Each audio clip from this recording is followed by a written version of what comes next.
Papo de Padre está no ar, graças aos nossos patrocinadores. Grow, Engenharia e Serviços, empresa capixaba para atender às demandas industriais. Odontoscan, a maior clínica radiológica do estado do Espírito Santo. Nogran, mármores e granitos. Construtora Canal, marca de qualidade e confiança. Assista a mais um programa Papo de Padre. Salve, paz e bem! Hoje vamos conversar um pouco sobre o Cerco de Jericó. Talvez você já conheça, já tenha vivenciado e praticado, e muitas pessoas ainda não conhecem. O que é isso? Como surgiu? Como vivenciar esse Cerco de Jericó? Há uma metodologia, há uma forma? Ou vamos explicar passo por passo? E aproveitar também a oportunidade, mostrar no nosso programa de hoje, nós tivemos há poucos, estamos terminando nesses dias, o Cerco de Jericó em nossa paróquia, aqui, nosso Perpétuo Socorro, aqui na Praia da Costa, em Vila Velha, estado do Espírito Santo. Nós terminamos agora o Cerco de Jericó e vamos mostrar para vocês também um pouco do que vivemos esses últimos dias, alguns testemunhos, pessoas de casa e de várias partes do Brasil dando testemunho online. Sim, é possível. E também mostrar que a forma, o método pode ser diferenciado, mas o importante é entender o que é e como lidar e vivenciar um Cerco de Jericó. Vamos então mergulhar um pouco mais disso. Muralhas cairão, dias de glória, então eu viverei para proclamar. Meu Deus abriu o mar, deserto já passou, vitória enfim chegou. Mas o que é o Cerco de Jericó? Olha aqui. O objetivo é de derrubar muralhas, derrubar tudo. O Cerco de Jericó é uma experiência do povo de Israel. Você pega a sua Bíblia, Josué, capítulo 6. Lá já no versículo 1 já começa dizendo: Jericó, cidade murada, tinha se fechado diante dos israelitas, e ninguém saía dela, nem podia entrar. O Senhor disse a Josué: Vê, entreguei-te Jericó, seu rei e seus valentes guerreiros. Dai a volta à cidade, vós todos, homens de guerra, contornai toda a cidade uma vez. Assim farás durante 6 dias. 7 sacerdotes, tocando 7 trombetas, irão adiante da arca. No 7º dia, darei 7 vezes volta à cidade, tocando os sacerdotes e a trombeta. Quando o som da trombeta for mais forte e ouvir a sua voz, todo o povo soltará um grande clamor e a muralha da cidade desabará. Então o povo tomará de assalto a cidade, cada um no lugar que lhe ficar defronte. Assim aconteceu. Josué, durante 6 dias com o seu povo, deram uma volta na cidade de Jericó. Murada, eram muitos muros, não conseguia adentrar. 6 dias assim, e no 7º foram 7 voltas. E na 7ª volta eles clamaram, gritaram, clamaram, as muralhas caíram e eles adentraram. Sim, é uma passagem um pouco violenta, porque muitas pessoas morreram. Sim, muitos morreram. Como é que Deus vai escolher um em detrimento ao outro? Era um tempo da cultura daquele local, daquele povo, daquela época, e era o momento de Deus também se fazer presente. Haviam outras divindades. Então Deus escolheu um povo, Deus escolheu o povo de Israel, para que este povo então pudesse manifestar o teu nome, que só existia um Deus. Então Deus abençoou o povo de Israel, o povo judeu. E este povo teve a missão então de levar o nome de Deus. E era necessário que todos os povos conhecessem, não pela violência. Quem era violento era o homem daquela época. Porque Deus se revela num contexto histórico. A violência pertencia àquele povo. Eles ainda não conheciam a face misericordiosa de Deus. Eles não conheciam ainda o amor pleno de Jesus Cristo. Deus, então, respeitando a cultura daquele povo, ele fala aquela linguagem e pede para aquele povo, então, adentre. As muralhas caem e eles, então, adentram a cidade de Jericó. Hoje, nós não temos mais que guerrear nem derrubar ninguém. O amor de Jesus Cristo nos mostra que devemos amar até os nossos inimigos. E não compete a nós, então, sair derrubando muralha de ninguém. Mas nossas muralhas podem ser conquistadas pelo poder da oração. Hoje, não somos nós mais que circulamos as muralhas da nossa vida, mas é o Cristo que caminha em nosso meio. E é a Ele que pedimos que possa derrubar nossas muralhas existenciais, as muralhas outras tantas, emocionais, psicológicas, de doenças, coisas que nós não conseguimos por nós mesmos, coisas impossíveis. Nós então, durante 7 dias, nós então clamamos pelo sangue de Cristo, pelo poder de Deus, entramos em oração, para que possamos então vivenciar, para que as muralhas possam cair. E olha, quem clama, o poder acontece. Todas as feridas que causei, todas as feridas que fizeram em mim, Senhor. E estou participando do cerco esse ano, na forma presencial, alternando, presencial e de casa. Claro que não dá para dizer que de casa é a mesma coisa, mas a gente está fazendo isso em colaboração para que todos possam ter a oportunidade de vir presencialmente. A escolha do tema foi muito feliz. Eu acho que todas as famílias, de alguma forma, sofrem com isso, com as heranças que nós recebemos. Então, eu acho que é uma oportunidade única. E estar na igreja, eu acho que é aqui que a gente busca força, que a gente encontra o sustento em Deus para caminhar nesse tempo tão difícil que a gente está vivendo. Em nosso caso, no nosso cerco de Jericó, nos tempos presentes, nós, como eu já disse, a gente não vai mais atrás, rodando em cima do problema. Nós não somos nós que caminhamos. Nós pegamos a metodologia de Josué e trazemos para nós. Hoje, quem guerreia por nós, quem luta por nós, é Jesus Cristo. E para nós cristãos católicos, nós temos ali o Cristo Eucarístico. Para quem não conhece um pouco, quando um sacerdote consagra na missa a hóstia, aquela hóstia se transforma no corpo e sangue de Jesus Cristo. E mesmo terminada a missa, distribuído para os fiéis, esta hóstia ainda permanece o corpo e sangue de Cristo, que nós guardamos, as reservas eucarísticas, e que nós podemos também adorar. Nós, cristãos católicos, nós adoramos. O que nós temos aqui, para nós, é o próprio Cristo. Pode parecer um pedaço de uma hóstia, o trigo com água, mas depois de consagrada, acontece a transubstanciação. Por isso, então, é Ele que guerreia por nós. E é Ele que faz, então, esse passeio, é Ele que corre, Ele que guerreia por nós. E nós estamos aqui, então, 7 dias, 7 noites, pedindo, orando, clamando a Tua presença, a Tua graça, para que derrubem as nossas muralhas. Muralhas essas que muitas vezes somos nós que construímos. Então pedimos a graça de Deus para que essas muralhas existenciais, muralhas psicológicas, sociais e assim por diante, humanitárias, elas possam ser derrubadas pelo nome de Jesus. Nós acreditamos, nós suplicamos e pedimos o poder de Deus para que possa vir sobre nós. Por isso, então, aqui ficamos 7 dias e 7 noites em oração. Por causa da pandemia, é um pouco, então, diferenciado. Temos limitações de número de pessoas e também do momento de estarmos diante do próprio Jesus. Quando nós estamos em pandemia, na final da missa, o padre geralmente passa com o Santíssimo no meio das pessoas, como um sinal de que, olha, eu estou junto com vocês.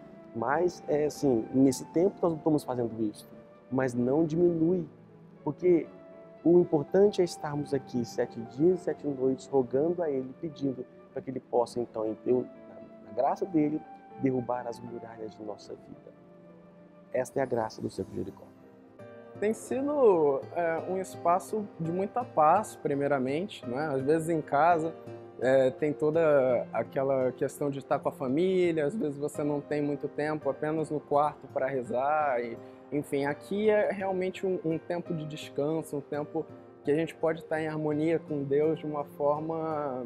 Em nenhum outro lugar do mundo a gente consegue alcançar isso, a não ser na casa de Deus.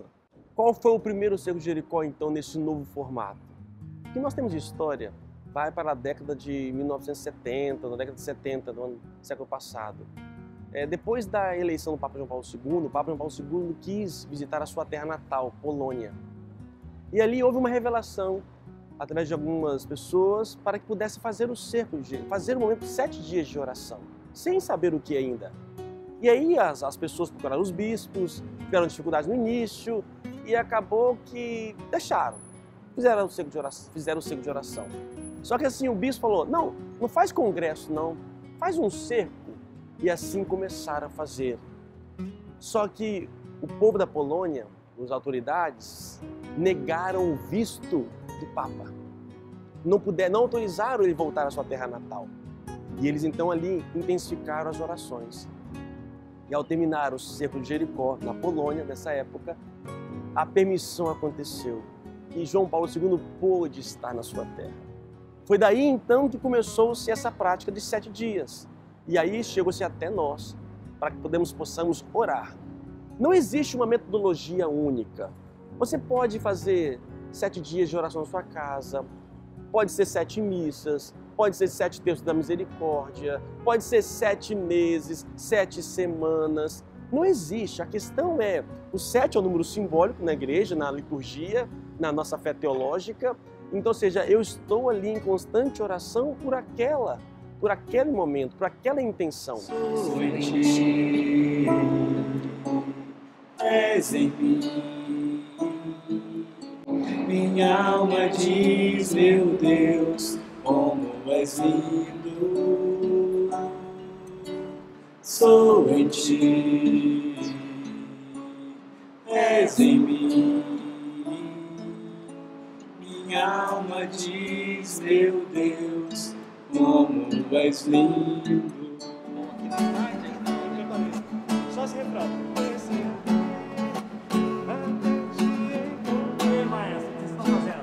Estamos aqui passando algumas ideias que a gente teve na oração para o louvor de hoje, né? Então essas emoções a gente vai compartilhando para sentir, né? Caso venha se confirmar no momento do louvor, a gente já está mais ou menos preparado, né?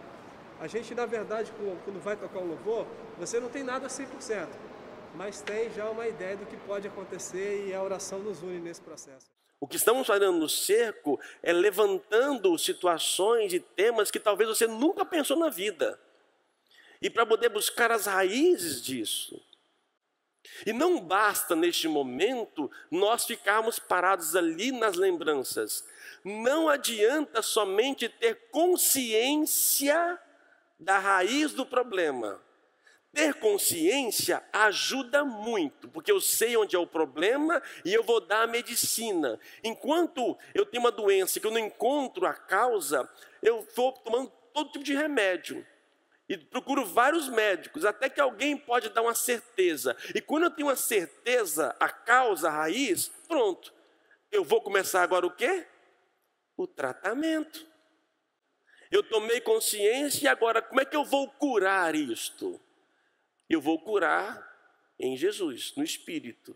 Eu sou o caminho, a verdade e a vida, diz Ele. Estão sendo dias incríveis demais. É o primeiro ano que eu participo, já tinha ouvido muito falar desse cerco aqui com o Padre Anderson. E ano passado eu vim acompanhando ele online. Eu não sou aqui da paróquia da Perpétuo Socorro. Eu comecei a acompanhar mesmo na pandemia as missas aos domingos. E desde então não parei. Aí quando eu fiquei sabendo do cerco de Jericó, eu tive muito interesse em participar para ter essa experiência. E realmente é uma experiência espiritual incrível. É difícil até de descrever, assim, de como toca a gente, de como a gente se emociona. O Padre Anderson tem uma palavra muito forte mesmo para todos nós. Está sendo muito bacana. Eu comungo. Ao comungar a Eucaristia, ela se dissolve na minha saliva. Ela entra pela minha corrente sanguínea e entra em todo o meu corpo. Esse é o poder de Deus, é o próprio Cristo. Eu acredito nisto. E esse Cristo vai transformando a minha carne, vai divinizando a minha carne, vai potencializando a minha carne, vai dando à minha carne sentidos e forças que eu não conseguia por mim mesmo. Naquela igreja ali revela, a gente fica curado no dia seguinte. Para com isto. Se você quer resolver as raízes da sua existência, procurar a cura interior, existencial, dos nossos antepassados que nós herdamos, gente, algo que foi herdado, psicológico, emocionalmente, espiritual, que seja, de tempos e tempos, requer então de uma hora em que eu tenho que começar então um processo, e aí eu vou refazer tudo, para que a graça possa acontecer. E talvez Em muitos casos, a graça virá para os que vierem depois de mim. Ricardo Rocha, aqui do norte do Espírito Santo, Linhares. O cerco de Jericó tem sido fantástico. As muralhas estão caindo. Desde o primeiro dia, o perdão me alcançou e eu alcancei o perdão. Espero que todos estejam tendo esta oportunidade. Que Deus abençoe a todos. O que estamos vivendo hoje é o medo. E nós estamos nos despedindo de muitas pessoas. O medo da morte tem nos atrofiado em muitas coisas. Ei, não tema. Não tema a morte. Outro assunto que eu amo falar de morte. Que nós, às vezes, nós não nos preparamos para ela. Preparar a si próprio e aqueles que estão próximos. E nós vamos vivendo como nós fôssemos eternos. Não! O que eu vou deixar para os meus? Talvez agora, se eu morrer amanhã, vou deixar o quê? Ou morrer hoje à noite, o que eu vou deixar? E não perturbe o vosso coração, se aqueles que nós amamos, nós entregamos nas mãos de Deus. Quando uma pessoa doente no hospital, enferma, eu rezo por ela, rezo, peço a cura, e essa pessoa não é curada, não é que Deus tenha lhe abandonado, não. Às vezes está na mão de Deus, junto a Ele, seja o melhor. E eu tenho que me preparar para esse momento a qual eu serei chamado. E a cura, como eu volto a dizer, ela é divina, mas ela passa por um momento de decisão e compete a mim certas atitudes. Eu decido na graça de Deus que eu quero superar isso, eu não quero parar onde eu reconheci, onde eu estava, de onde eu herdei, mas daí por diante eu vou pedindo agora a Deus. Olá, Padre Anton, meu nome é Jéssica, essa é a Liz. Nós moramos no Canadá, mas somos capixabas, conhecemos o Senhor. Nós estamos fazendo todos os 3 horários do Cerco de Jericó e Deus tem derramando muitas bênçãos em nossas vidas. Essa mocinha aqui adora assistir suas missas. Todo domingo ela não perde uma missa. No mundo material, quando nós queremos alguma coisa, ela é fruto de um esforço. E eu falo para vocês sempre isso. A repetição de um gesto, de uma atitude, te faz exímio naquilo que você repete. E no mundo espiritual, quando eu quero uma cura, eu vou fazer a mesma coisa. Ave Maria, Ave Maria, Ave Maria, Ave Maria, Pai Nosso, Pai Nosso, Pai Nosso, em nome do Pai, do Filho e do Espírito Santo. Nossa, a missa é tão chata. Repete todo dia a mesma coisa. É um senta, levanta, senta, levanta, senta, levanta. Toda vez que eu vou lá, o padre fala as mesmas orações. Mas o mundo é uma repetição. O milagre é divino. É Deus quem faz o milagre. Mas se não houver ação humana, não acontece milagre. O milagre dos milagres, a Eucaristia. A Eucaristia, ela só acontece porque houve o trabalho do homem, acolher o trigo, acolher a uva e poder ali a ser abençoado. Tenho vivido a experiência do Cerco de Jericó com o Padre Anderson da melhor forma possível. Esse é o meu cantinho, onde eu procuro viver esse momento, viver na verdadeira intimidade com Deus. E eu posso testemunhar a graça que tem sido na minha vida, a libertação que eu tenho alcançado no meu coração. Tenho procurado viver os 3 momentos, o terço da misericórdia, o terço mariano e juntamente com a Santa Missa, que está sendo a verdadeira bênção. Seu Jericó tem uma mágica. Atrai as pessoas. Só que a vida não é feita de cerco de Jericó. Você não precisa de cerco de Jericó para você fazer 7 dias da igreja. Será que a gente só é movido por isso? O processo de cura requer de nós, então, uma entrega. E essa cura maior que Deus vem nos dar é a salvação. Não perturbe o vosso coração. Se a morte bater na sua porta, na sua família, sim, vamos chorar, vamos sofrer, vamos sentir saudades, mas jamais desespero. São muitos os casos de pessoas que perderam entes queridos e que não voltam mais para a igreja, que culpam a Deus de terem levado seus entes queridos. Sim, a ferida da morte machuca muita gente. Eu, na minha vida pessoal, não tive ainda, na graça de Deus, nenhuma experiência tão próxima, familiar, de morte.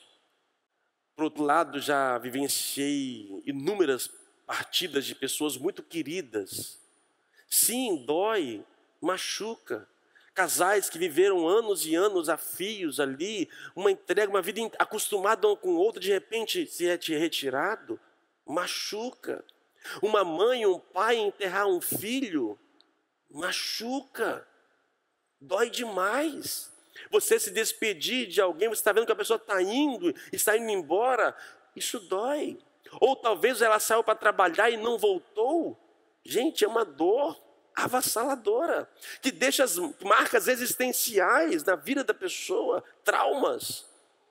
Mas em momento algum vai ser motivo para me afastar de Deus. Por isso, vigiai e orai para que isso não possa acontecer. Eu posso estar bem aqui hoje, firme, mas se eu me afasto um pouquinho de Deus, pronto. Todo aquilo, o meu leão, a minha força, o meu animal feroz, aquilo que está dentro de mim vai vir com toda a força. Como é que se aumenta a fé em Deus? Esteja mais com Ele. Esteja mais na casa dEle. Estude mais sobre Ele. Converse mais com Ele.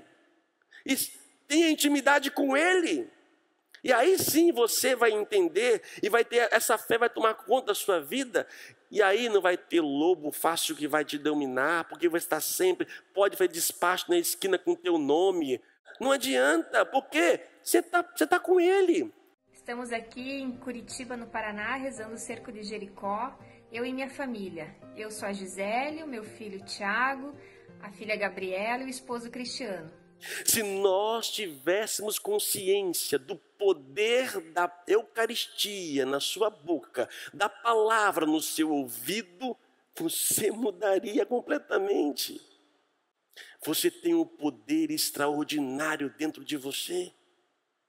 O poder do Espírito de Deus está em você. Sim, nós padres fomos revestidos por um poder, por algo além, o munus da santificação. Mas você tem o munus da santificação da sua vida.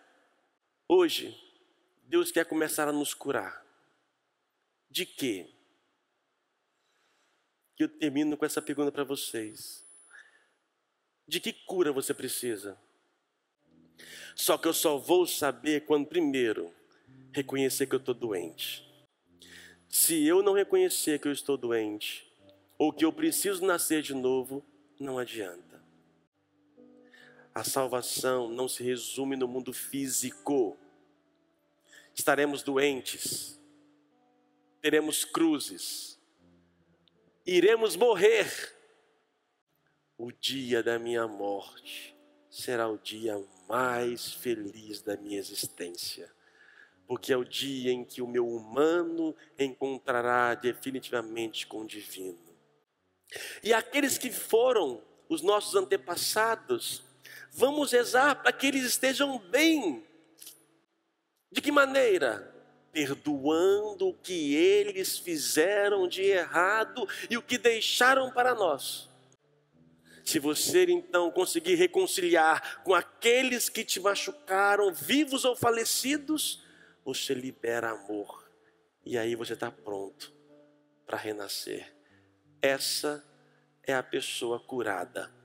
E eu posso estar doente fisicamente, mas curado por dentro.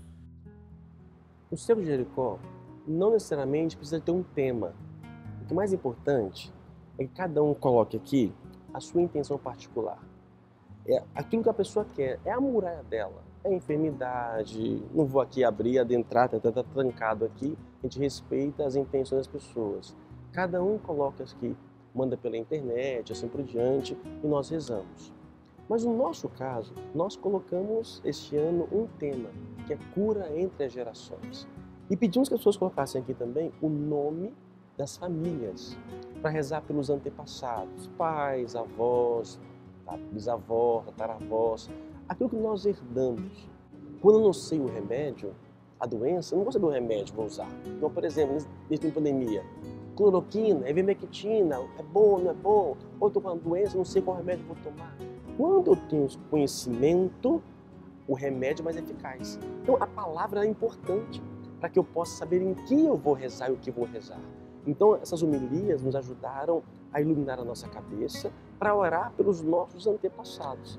Você pode olhar e acompanhar todas as homilias no meu canal do YouTube aqui, ó, P. Anderson Gomes, procura lá, e você pode, quem sabe, fazer o seu cerco a partir daí. Sim, você pode fazer o seu cerco do seu jeito, do seu modo. O importante é orar e pedir a graça de Deus nas intenções. E por fim, é comum também não é regra, é comum às vezes termos uma oração que a gente faz todo mundo junto. Este ano nós temos uma oração de cura entre gerações. Então a gente repetia essas orações 3 vezes por dia, durante 7 dias, sempre pedindo a graça de Deus para curar as nossas intenções. Comece o seu cerco, acredite no poder da oração. Eu quero estar em tua presença. Deseje em nome da sua família, deseje. Eu quero estar em tua presença. Muitos males estão caindo por terra. Senhor. Muitos. Deseje estar na presença de nosso Deus. Eu quero estar em tua presença. Eu quero estar em tua presença, Senhor. Se tocado for, se tocado eu for por tua misericórdia, novo eu serei. Se tocado eu for por tua misericórdia, novo eu serei.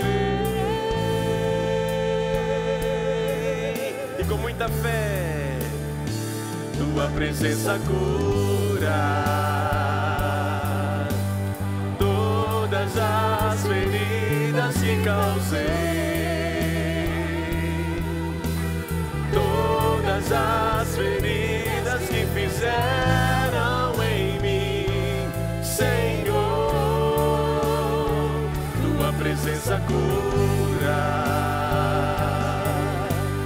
todas as feridas que causei, todas as feridas que fizeram em mim, Senhor. Você assistiu ao programa Papo de Padre graças aos nossos patrocinadores. CROU, Engenharia e Serviços, empresa capixaba para atender as demandas industriais. Odontescan, a maior clínica radiológica do estado do Espírito Santo. Nogran, mármores e granitos. Construtora Canal, marca de qualidade e confiança.